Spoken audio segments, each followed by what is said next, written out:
Hello guys, आपका बहुत बहुत स्वागत है बीएमएस वाला में। आज हम बात करेंगे अगत तंत्र चैप्टर 1, जिसमें हम बात करेंगे अगत तंत्र के इंट्रोडक्शन के बारे में। सबसे पहले स्टार्ट करते हैं अपना लेक्चर, जिसमें हम बात करते हैं अगत तंत्र की निरुक्ति के बारे में। तो अगत तंत्र दो वर्ड से मिलकर बना है। पहला वर्ड है अगत और दूसरा है तंत्र। अगत मीन्स, अगत के बारे में क्या कहा गया है, नास्ति गदो यस्मात्, यानी कि जिससे रोग ना रहे, ऐसा शास्त्र कहलाता है अगत तंत्र। मतलब रोगों को नाश करने वाला जो शास्त्र है वो है हमारा अगत तंत्र। अगर हम अगत तंत्र की परिभाषा के बारे में बात करें तो अगत तंत्र की परिभाषा में क्या कहा गया है, अगत तंत्र नाम सर्प कीट लूता मूषक आदि दष्ट विष व्यंजनार्थ विविध विष संयोग उपशमनार्थ च। मतलब यहाँ पे आचार्य सुश्रुत ने सूत्र स्थान में इसके बारे में वर्णन किया है। तो यहाँ पे क्या कहा गया, आयुर्वेद के 8 अंगों में एक अगत तंत्र भी एक सबसे इम्पोर्टेंट ब्रांच है। मतलब जो आयुर्वेद की 8 ब्रांचेज है, उनमें से एक ब्रांच भी क्या है, हमारा अगत तंत्र है। इसमें क्या करते हैं, जिसमें हम क्या करते हैं, सर्प यानी कि सांप, कीट इंसेक्ट्स या लूता मतलब हमारा स्पाइडर्स, मूषक मीन्स आपका जो चूहा है, इनके काटने से जो विषाक्तता उत्पन्न होती है, मतलब जो इनके बाइटिंग से जो पॉइजनस इफेक्ट्स या वेनमस इफेक्ट्स कॉज होते हैं, ठीक है, उनके क्या क्या लक्षण देखने को मिलते हैं या उनकी चिकित्सा कैसे की जाती है, ठीक है। या फिर हम रासायनिक, जैसे हमारे सल्फ्रिक वगैरह, कार्बोक्सिलिक एसिड वगैरह या कृत्रिम, इन सब के भी प्रभाव या उनके निदान की या उनकी चिकित्सा के बारे में जिस शास्त्र में पढ़ते हैं, वो शास्त्र है हमारा अगध तंत्र। अगध तंत्र यानी कि क्लिनिकल टॉक्सिकोलॉजी की अगर बात की जाए तो clinical toxicology means involve the detection and treatment of poison. ठीक है, तो इसमें क्या करते हैं, क्लिनिकल टॉक्सिकोलॉजी मीन्स क्या होता है कि हम क्या करते हैं, डिटेक्ट करते हैं और ट्रीटमेंट करते हैं किसका, पॉइजन का। पॉइजनिंग जो कॉज हुई है वेरियस सब्सटेंसेस लाइक आपके हाउस होल्ड्स, इंडस्ट्रियल प्रोडक्ट्स या एनिमल पॉइजन या वेनम्स। अब नेक्स्ट टॉपिक है हमारा डेफिनेशन ऑफ विश एंड पॉइजन, सिनोनिम्स वगैरह। तो सबसे पहले बात की गई है विष की परिभाषा।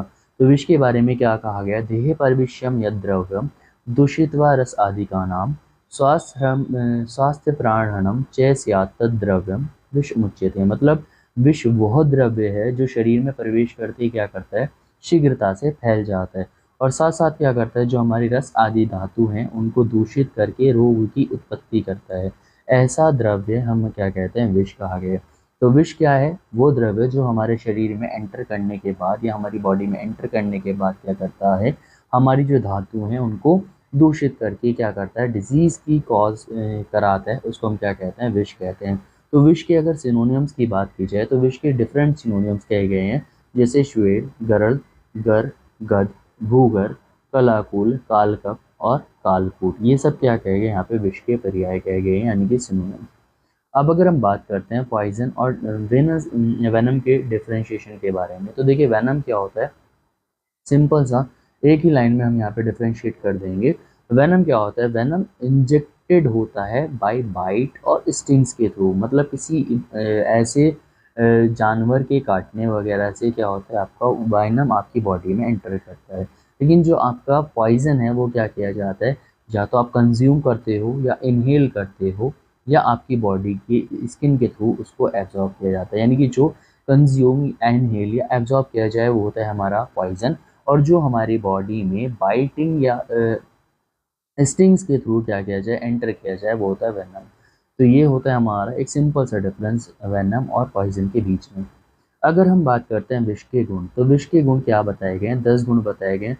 लघु रूक्षमाशु विषदम वैवाही तीक्ष्णम विकासी सूक्ष्म च उष्णम निर्दिश्यम रसम 10 गुणम विष त्यज्य। मतलब क्या कहे गए हैं, पहला गुण है लघु गुण, ठीक है, ये लाइट होता है।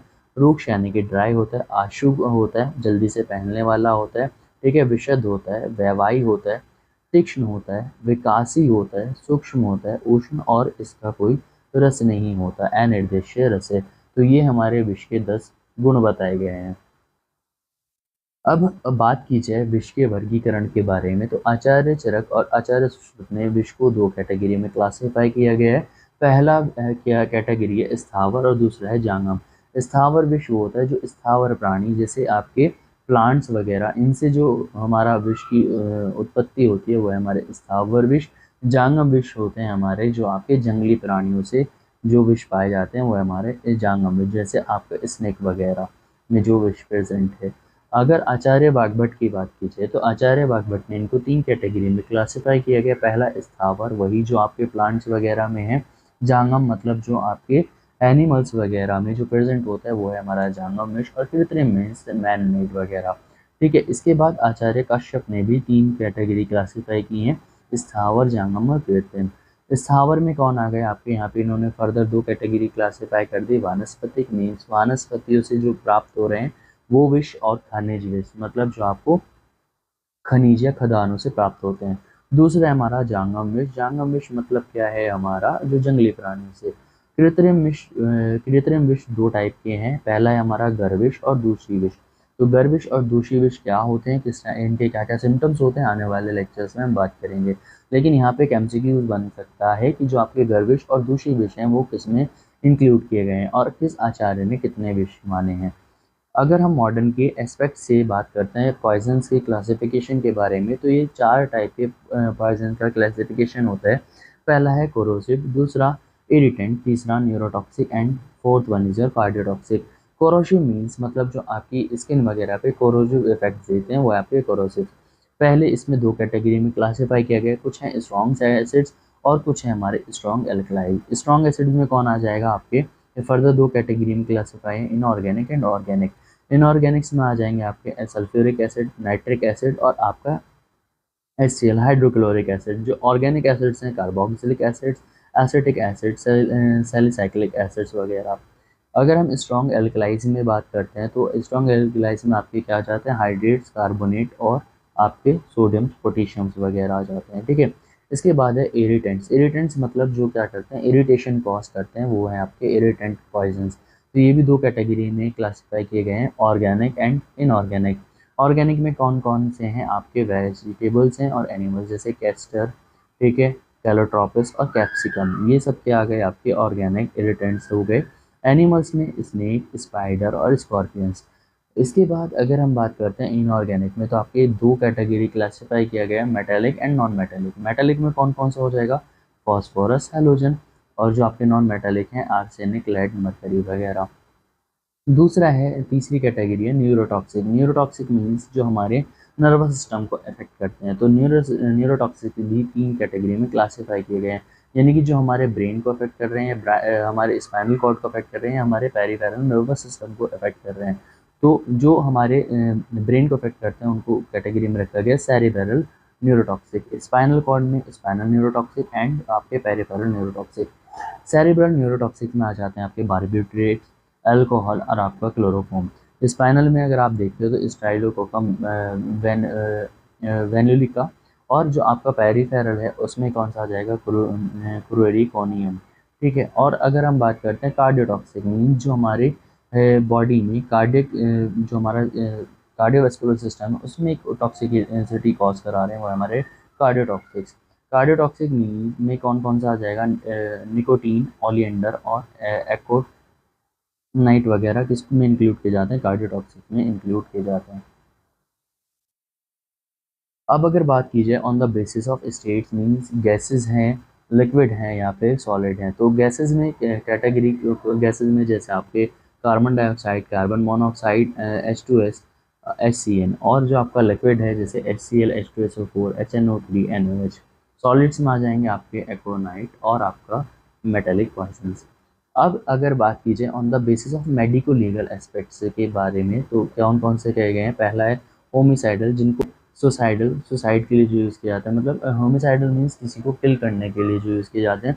एक्सीडेंटल में मतलब एक्सीडेंटल पॉइजनिंग कॉज करा सकते हैं। एबॉर्टिफिकेंट जो अबॉर्शंस के लिए यूज़ किए जाते हैं।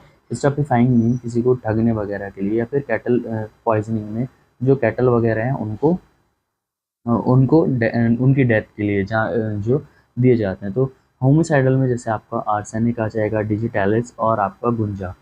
सुसाइडल में आ जाएगा opium, barbiturates, organophosphoric acids, carboxylic acids, copper sulphates वगैरह। एक्सीडेंट में organophosphorus, copper sulphate, carbon monoxide, carbon dioxide, H2S और स्नेक बाइट्स वगैरह। अबॉर्टिफिकेंट्स में आ जाएगा एर्गॉट, क्यूनिन, कैलोट्रोपिस, प्लम्बेगो। अगर हम बात करते हैं स्टफिफाइंग में, तो बेसिकली स्टफिफाइंग मतलब किसी से ठगने वगैरह के लिए यूज़ किए जाते हैं, जैसे धतूरा और कैनाबिस, ये मोस्ट कॉमन आपको देखने को मिल जाएंगे। अबॉर्टिफाइंग में अगर ये सॉरी कैटल के लिए यूज़ करते हैं, तो कौन कौन से यूज़ किए जाते हैं, एब्रस, पेरिकैटेरियस और कैलोट्रोपिस और हमारा प्लम बैको। ये था आज का लेक्चर जिसमें हमने बात किया क्लासिफिकेशन ऑफ पॉइजन्स और वेनम और पॉइजन्स के बीच में डिफरेंस, साथ साथ हमने बात किया अगर तंत्र के इंट्रोडक्शन के बारे में। नेक्स्ट लेक्चर में हम बात करेंगे roots of administration of poisons. अगर आपको लेक्चर पसंद आया तो प्लीज़ चैनल को सब्सक्राइब कर देना। नोट्स मैंने PDF के डिस्क्रिप्शन बॉक्स में दे दिए। Thank you.